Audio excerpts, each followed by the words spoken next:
So this one's for the natural healers because oftentimes it's common as a natural healer who's gifted in a skill set of healing. They don't know that they're gifted in that skill set until they start their healing journey.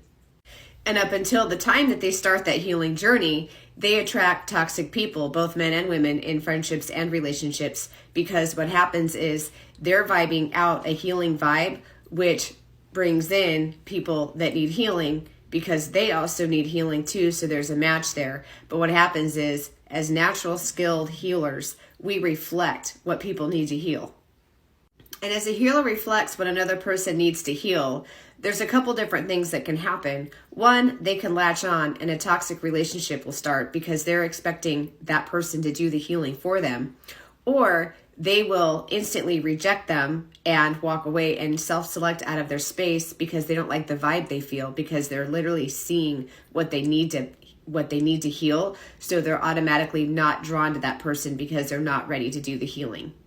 So when a person comes into the space of someone who's gifted in healing, there's a few things that can happen. One is they will stay in that space and a toxic relationship will be formed because that person's not ready to heal, but they will latch on to them like an energy vampire and expect that person to do the healing for them, which isn't possible. And the only way to heal is to do the work and begin your healing journey on your own with that awareness. And oftentimes when a person who is toxic comes into the space of a healer who maybe hasn't begun their healing journey, they will expect them to do the work for them. And if you're a healer, you know exactly what I'm talking about. You keep bringing in these toxic people and toxic relationships, toxic friendships. Everybody's expecting you to do their work. Everybody's leaning on you for everything. These are people that have a healing process that they need to do on their own, that they're not ready to do, but they're leaning on you to help them with their healing process. The other is that the person won't like the way they feel. They won't like the healer. They'll look right at them and not like what they see because they're looking at their reflection of where they're broken. So they self-select out, and that's okay because that person will self-select out and they'll just move on to somebody else. The healer can stay in their space with their awareness and their own ability to heal themselves.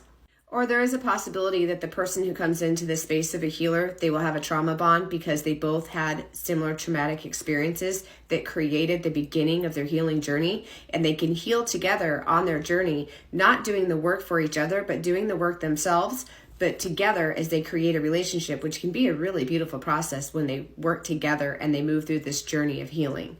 So if you're someone that's drawing in people who are toxic or broken, it could be because you have a healing journey of your own that you need to begin. And the only way to do that is to retreat back to yourself, back to your soul space, and begin your own healing journey so you can open up that skill set as a healer.